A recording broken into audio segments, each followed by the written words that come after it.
yung totoo. Magpakatotoo tayo. Okay, game. Huwag peke. Game. Go.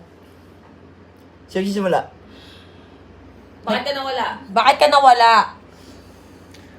Nawala ako kasi... Simula nung una nating problema. Kwento mo. Huwag mo ikwento yung kung ano yung dahilan na kasalanan mo kasi ayoko rin banggitin. Teka, kailan mo siya nawala? Anong date o ano? Yan. December 19 after Christmas party, hindi na siya umuwi. O, asa kayong December 19? Hindi. Bakit? Basta kung may problema kami ni Pacboy.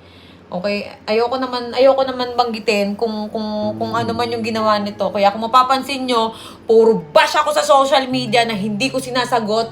Naglabas lang ako na, ay may boyfriend na ako, naglabas lang ako ng ganun. Wala eh. Doon ako naging masaya eh. Kumbaga, si Pacboy sa side niya, nung time na yon siguro masaya siya. Tapos ako, bumira ako nitong January. Sige, masaya na ako biglang. Ito na yung kasiyahan ko. Ikaw kasi ang problema sa'yo, hindi ka nagpapakita sa social media. Yun lang yung problema. Hindi ka nagsasalita. Kaya iniisip nila, depressed ka dahil sa akin. Dahil dun sa nangyari sa amin ni Tapang, kailan lang naman pumasok siya. Kaya nga. Pero actually, mga idol, kasalanan ko naman din talaga. Kasi nung mga time na kailangan niya ako, yun na nga, yung nasa ospital siya. Wala ako nun. Halos inumaga na ako pauwi nun. Pero, ang totoo nun, kahit nagalit siya kasi yung time na nasa ospital siya, walang kasama yung bata dito sa bahay. Oo, hindi, huwag natin ano yan. Hindi reason, yung sa pagbo-boyfriend ko naman, hindi reason yung mga kasalanan mo na dahil nawala ka nung New Year, hindi yun. Teka lang okay, yung mga nangyari noon na sobrang stress na ako, na-stress na talaga ako na hindi ko na nakayanan, hindi na nakayanan ng mental health ko talaga na lagi ako na hospital, di ba? Yung time na yon, yun na yung nagkaka-problema kami ni Pacboy na. Actually, mahal namin ng isa't isa. Pero, walang kami. Kumbaga, ayaw lang namin pangunahan yung panahon siguro. So, parang tingin namin, nagkakapaan pa kami ng ugali. Tingin ko, may inaantay siya na gawin ko para mapulpil siya na sige, okay na to. Teka lang, maano? Basta yun. Nasabi ko na. Maano? Pulpil. Ayun. Ano yung pulpil? Mapunan. Mapuna. Pulpil. Kumbaga, kunyari, parang may inaantay siya na bagay na i-improve ko sa akin. Pero tingin niya, hindi pa niya nakikita. So, parang gano'n. So, waiting tayo doon hanggang dumating tayo sa point na hindi na kami magkasundo. Actually, may mga away kami na tago. May away din naman kami na nakikita niyo. Ngayon, kaya kami magkasama ni Kalbo. Yan, kasi para ayoko nakikita siya na ganyan, na parang nahihirapan. Kasi nung hindi na siya nagpapakita, lilinawin ko lang, nung hindi na siya nagpapakita, wala pa si Tapang noon. Wala pa sa buhay ko. Kumbaga, ayun nga, akala ko hindi na siya magpapakita, hindi siya magpaparamdam sa akin kasi ayaw mo nang umuwi, wala naman akong ginawa. Kung siguro, kasi masungit ako minsan sobrang strict ako sa bahay, di ba? Kaya siguro nagkaganon din to si Pacboy. Pero yung may bagay kasi siya na hindi niya talaga maiwasan, kaya sa utak ko parang sakit-sakit na parang ano bang kulang, ano bang kailangan kong gawin para itigil mo yung ganitong bagay. Parang, napagod na ako na parang yung binibigay kong love, hindi worth it. Yung binibigay kong payo, hindi tumatalab. Hindi ko na alam gagawin ko. Ngayon, may dumating sa buhay ko na parang, ay sige, subukan ko. Okay. Yun. Pero yung pagmamahal ko kay Pacboy, hindi nawawala yung bilang pamilya. Pero hindi mo naman ginamit talaga si Pacboy. Kasi maraming sabi, ginamit mo na si Pacboy, nagpaka-famous ka lang daw. After nun, Eto ha. after mo mag 4 million, parang iniwan mo na si Pacboy sa Hindi ko kasalanan kung dumami yung followers. Pero nung una pa lang, na nakilala ko si Pacboy, nagbablog na ako. Sa YouTube ako noon. 'Di ba? Nung nag-collab kami ni Pacboy, nung nasa inyo siya, pumunta ka dito, 'di ba? Hindi natin expect na puputok yung vlog natin. Kwento Masyado ako natin lahat. masyado ako naging kampante. Yan. Siguro pakiramdam ko, parang tumaas ako, lumaki ulo ko, gano'n. pakiramdam ko parang, ay, hindi ako iiwan nito, ganun. Kumbaga, parang kayang-kaya kong kontrolin Tapos lahat. lagi mo pa akong tinatakot na, aalis ako dito. Lagi mo akong ginaganon. guys. Na- Guys, yun yung totoo. Lagi mo akong tinatakot na, aalis ako dito, aalis ako dito. Kasi mabunga nga ako kapag ka nakakita ako ng yung pagpasaway siya, mabaingay ako eh. Kaya siguro na rin to, narindi rin. Siguro hindi ko yung mga panahon na yon, hindi ko pinahalagahan yung pagmamahal na ito. Yumabang ako. Kumbaga, Hindi kayo mabang na yung mamayabang ka, ganto ka. Hindi ka ganun. Kumbaga, naging kampante ka lang. Na, hindi ako iiwan nito. Parang ganun. Hindi ako bibitawan nito. Kabisado mo na ako eh. Parang isang suyo ko lang dito. Ganun. Yun, masyado ka naging kampante. Ayun, gusto ko lang din mag-sorry kay Pacboy. Kung gusto ko rin mag-sorry sa inyo. Alam ko, nasaktan ko yung feelings mo. hindi. Ngayon lang, alam mo yan, ngayon lang ako ganto. Hindi ko rin alam, parang biglang boom, biglaan eh. Siguro sa sobrang saya ko, hindi ko na namalayan na nasasaktan ko na pala si Pacboy. Hindi, pero wala ka naman sa eh. Kung tutuusin, guys, wala naman siya sa estado na, dyan sa point na yan, hindi siya darating sa point na yan kung naging, Nagpakita ka. hindi, kung siguro kung inayos ko, kung siguro, yung mga panahon na yon, yung problema namin na yon, kung siguro, inintindi ko siya, and then, siya naman, nung time na wala ako, ang naging comfort zone niya is yung nandun siya sa Cebu. And siguro si Boy Tapang yun nandun, that time, na-stress siya sa akin. And tingin ko napagod na rin siya. Naiintindi ko. Paulit-ulit ka noon Yun na na, napagod na siya. Napagod ka na rin. Kasi tumakbo kayo. Parang napagod ka na rin din. Hindi, Napagod. sa totoo lang. Pagod. Sa totoo nung nakita ko yung live nito, kasi hindi ako nagkulang eh. Lagi kitang lagi kitang kinokontak araw-araw, di ba? Wala pa ang tapang araw-araw kitang kinokontak, nasan ka, umuwi ka. Di ba? Pero anong ginagawa mo, deadma? Ito, sa loob ng 1 yun yung magkasama. Ano masayo Pacboy na yung kay Cherry White na yun, yung magsisimula siya ulit na hindi ka na niya makakasama. Kumbaga, parang magsisimula ulit kayo sa umpisa. Totoo naman kasi niyan. Kaya naman natanggap ko yun sa kanila ni Tapang. Hindi ako tumingin sa hindi ako tumingin sa galit eh. Yung naging sila. Ang tinignan ko kasi dyan, yung mga bagay na naitulong mo. Kung paano mo nabago yung isang Pacboy, kung paano mo natulungan. Di ba?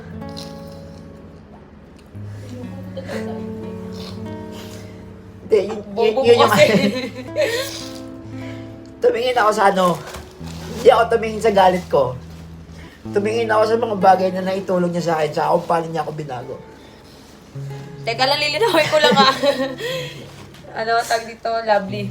Yung mga vlog namin, sinasabi nyo ginamit si Pacboy, nung nawalan siya ng page, yung mga video niya na ginagawa ko, yung mga content sa akin niya ina-upload sa page ko. Kaya guys, Ako pa nag-e-edit nun sa sobrang tamad mo. Alam ko yan. kaya nga, Todo trabaho ako. kaya itong mga oras na to, yung mga, Nalulungkot na ako kasi hindi na kami magkasama. Ay, iyak ako, utang ina niyo.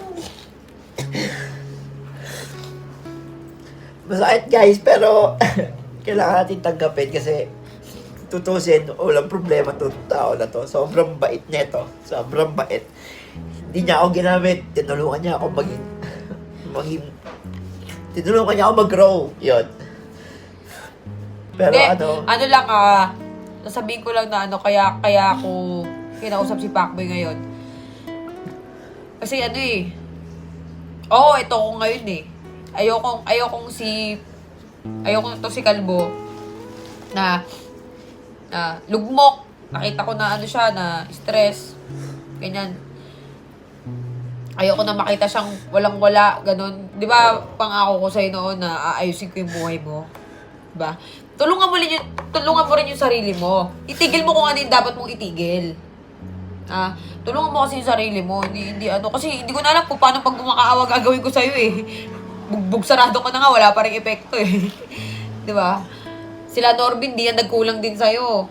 Ang bait nila sa'yo. Sobra. Alam ko na ba? Oo, hindi yan nagkulang sa'yo. Seryoso. Nung kahit ano magkasama pa tayo dito sa bahay, ang lagi kong kausap sa mga problema sa'yo, si Lovely lang. Lagi ko sinasabi sa kanya, di ba? Iyak pa nga ako. Lagi kong kausap si Lovely. Hindi ako naglalabas sa social media na ganito, may problema mo, ganito, ganyan, ganyan. Minsan gusto ko nang sabihin kung ano yung problema eh. Pero ayoko na lang banggitin kung ano talaga yung ginawa mo, kung ano yung ginagawa mo. Di ba? Para hindi naman sabihin ng ibang tao na, ay, ganito si Pacboy, ganyan. Hindi. Kung ano yung problema na lang ni Pacboy. Basta may problema, kumbaga, sa atin na lang yun. Di ba? Hindi na para, ilantad pa yung ganun. May gusto ko ba sabihin? Ikaw, Chen, sasabihin mo Hindi, pa. wag kayong magtataka kung makakasama pa ako ni Pacboy sa mga video niya. Pero wala na kaming love team. Kumbaga, puputulin na namin yun. Magiging magkasama kami bilang pamilya. Ganon para, ayaw rin namin ng magkakagalit kami. Ayaw namin ng ganon. Tutulungan pa rin kami. Tutulungan ko si Pacboy. Gusto ko magkaroon ka ng sariling bahay. Yun. Yun talaga yung goal ko. Yun yung gusto ko. Tapos ngayon sila, Kuya Norbin, si Lovely. Tutulungan ka rin yan. Hindi ka pababayaan yan. Kaya nga sabi namin sa'yo, huwag ka magpakalugmok. Bangon, di ba? Kung ano yung pagkakamali mo, siguro, ano na lang yan, aral. Pinitik ka ni Lord, na parang aral na lang yan, ganun. Di ba? Hindi natin masasabi kung ano yung mga mangyayari sa mga susunod na araw, susunod na di ba?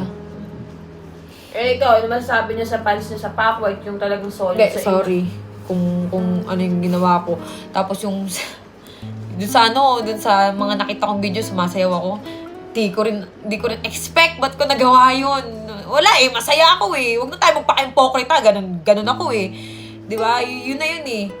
Kumbaga, naging masaya ako. Siguro sa sobrang saya ko, hindi ko na malaya na ang pangit na pala ng tingin ng tao sa akin. Ganun, wala eh. Yun eh. Ngayon ko lang ulit kasi naramdaman yung ganun. Sobrang saya. Yung sobrang saya, oo. Nandun talaga yung saya. Masaya talaga ako.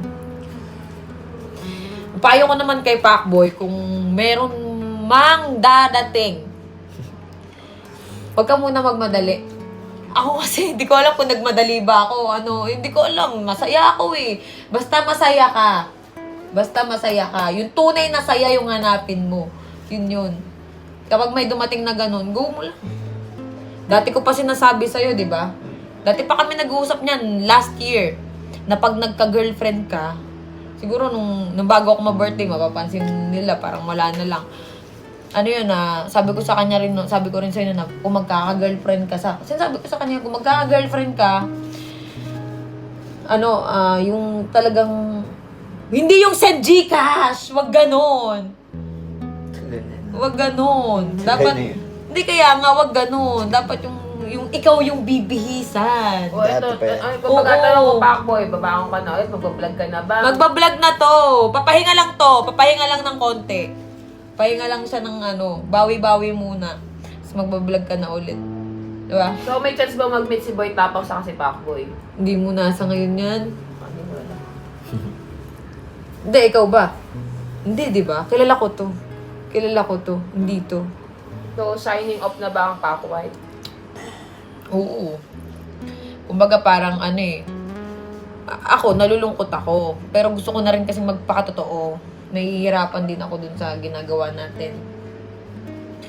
Na pag nag-vlog tayo, wala nang feelings, hindi katulad noon eh. Hindi katulad noon eh. Na pag nag-vlog tayo, pag nag-vlog tayo na itong mga nakaraan, pagkatapos ng video, wala na. Higa na, edit na ako. Ang ganun. Diba? Mas maganda yung totoo. Yung totoo. Pero si Pacboy, pwede pang dumalaw dito kung sakali. Ay, oo, Kasi hindi. ano niya, love na love niya si Mikey. Oo, si Pacboy, eto, hindi ko to pipigilan pumunta dito sa bahay kasi naging pamilya ko na to. Mahal na mahal nito yung anak ko. Hindi kita pipigilan pagdating dyan kay Mikey. Tsaka mahal siya ng anak ko. Diba? Yun lang. Hindi kasi ang nangyayari kasi nakakatampo kay Pacboy sa totoo lang. Kung may problema siya, sa iba siya tumatakbo. Eh kami naman tong dito lang. Bukas naman yung gate. Hindi, kasi- Sarado mo lang pag bumalik. Ito kasi yung point ko doon.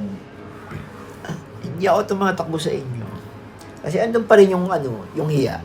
Ba't maiiyak ka? Nahiya ako sa part na pakiramdam ko iniwan ko kayo that time. Hindi. May ka lang na yun mag-grow kasi hindi ka naman papabayaan doon kung hindi ko nakikita nag-grow ka kay Cherry White eh. Noong una talaga, doubt talaga ako kay Cherry White noon. Di ba? Alam mo yon. Pero nung nakita namin si Pacboy yung maayos yung buhay, gumaganda yung pananamit niya, yung parang, hindi na siya parang sidekick lang ni Norby. Kumbaga, nakikilala siya sa ibang character.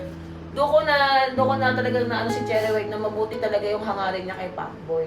So, Hindi, tsaka malaki talaga respeto ko kay Pacboy. Alam niya yan. Alam niya yan. Alam niya, ang laki ng respeto ko dyan. So, kaya hindi ako nagsasalita gano'n sa mga interview, yung mga vlog. Kasi nga, kaya ako talaga kausap ni Cherry White sa mga problema niya kay Pacboy. Yun, nagbibigay kami ng advice. So, kaya nagpunta kami mag-asawa dito, sinama namin si Pacboy para may closure. Kumbaga, maliwanagan yung mga fans niyo. Kasi nga, ikaw nababash ka, kilala naman kita, prank ka tao. Si Pacboy, mabait din naman. So, sabi ko nga kay Norby, meron na sila isang bagay na hindi nila napagkasunduan. Kaya, ganun nangyari. Kasi Di, alam nyo totoo lang Pacboy, anong sinasabi ko sa'yo? Wala pang tapang. Noon pa lang na parang suko na ako, Pacboy, ayoko nang mag-vlog, stress na ako. Di ba? Gusto ko nang huminto noon talaga. Alam mo yan? Kasi nga sobrang sakit mo sa ulo. Hindi ko na talaga alam kung paano kita bibigilan. Gusto ko na talaga huminto. Pero parang sinasabi na, ay, andito pa yung opportunity. Sige lang. Na parang, sige, bangon pa. Parang hindi na kinakaya ng utak ko. Kaya nung nakaraan, sunod-sunod na yung nangyayari. Parang nawawalan na ako ng pag-asa, ganun. Eto nga, parang, ayun nga, bigla na lang ako sumaya ng ganun kabilis. Mga taong kumausap sa akin. Baga, ano na yan, way na yan siguro ni Lord na sabi nga pinagtagpo kayo pero hindi tinadhana. So, yun na yan. Ikaw, bitanong mo, ikaw bes, babalik ka na ba ako? Baga, kung tatanungin si Pacboy ko, Pacboy, tanggap mo naman kung ano yung maging desisyon yung dalawa ni Cherry White. Oo, tanggap ko naman at alam ko naman na lahat mali ko naman talaga lahat yun. hindi mo naman di man. Hindi, actually, wala naman talaga siya sa point Tang na yan ina-actually mo pa eh. Di ba? Hindi, wala ka talaga Actually, sa kalinalagyan mo na yan ngayon. Kung ginawa ko sana ng kung itinama ko sana yung mga pagkakamali. Pero, syempre, yun nga, sinasabi ko kanina, siguro napagod ako, intindihin ka, at ikaw ay napagod. Teka lang, may comment pa. Inagaw daw ako sa'yo. Hindi po niya ako inagaw. Ay, hindi po siya inagaw sa akin. Kasi, wala naman po talagang kami. Yan ang totoo. Ang sakit. Hindi, wala silang label pero nagmamahalan silang dalawa. Yun. Minalaman yung isa't isa nung wala kaming ganon dahil ayaw namin pangunahan yung panahon. Hindi, Pacboy, ito. Ano masabi mo? Ito na yung last na... Ito ba yung last video natin? Hindi. Tingin kasi, Hindi, magiging ano pa rin tayo. Magiging Hindi ko masasabi. magkasama tayo sa video pero hindi na katulad noon. Okay, tulungan natin si Pacboy. Yes. Oo, tutulungan ko yan si Pacboy. Akin lang Hindi ko bebigay ang pera mo. Peten ko talaga. Kahit ano mangyari, ay dele ko talaga ibigay. Yeah, akin na naman. Ayun, gusto ko lang mag-message din siyempre sa, kay Boy Tapak na thank you kasi nandiyan ka ng mga panahong wala ako. Nandiyan ka ng mga panahong malungkot siya. And maraming salamat kasi dahil nakita ko na kung gaano siya kasaya nung mga panahong wala ako at kailangan niya ako. Tapang. Ano si Ayun Sam? na nga, thank you sa'yo. Ako na Kay ba? Mikey to si Ako na pala kay Chire, Pacboy. Hindi, yun na sa inyo, Ay, si Boy Tapang ko na, si Boy Tapang ko. Kunyari ako si Boy Tapang, sasabihin mo kay Boy Tapang. yun na, stay in love always, and Tumingin kay Boy Tapang. Ay, si Boy Tapang. magtapang, yun, thank you Oh, ano sa'yo. masabi mo kay Boy Tapang? Yun, thank you sa'yo kasi dahil nung mga panahong malungkot siya, nandiyan ka para i-comfort mo siya. And di mo siya iniwan ng mga panahon na yon na stress siya sa akin. At Kamukha ni Nat syempre, na tampo. yun, stay in love and focus lang sa goal nyo. Yan, magbahalan kayong dalawa. Sige, minsan dalaw ka sa Cebu para pakita mo kami ni Chire. Oo, sige. Pero baka hindi na rin siguro.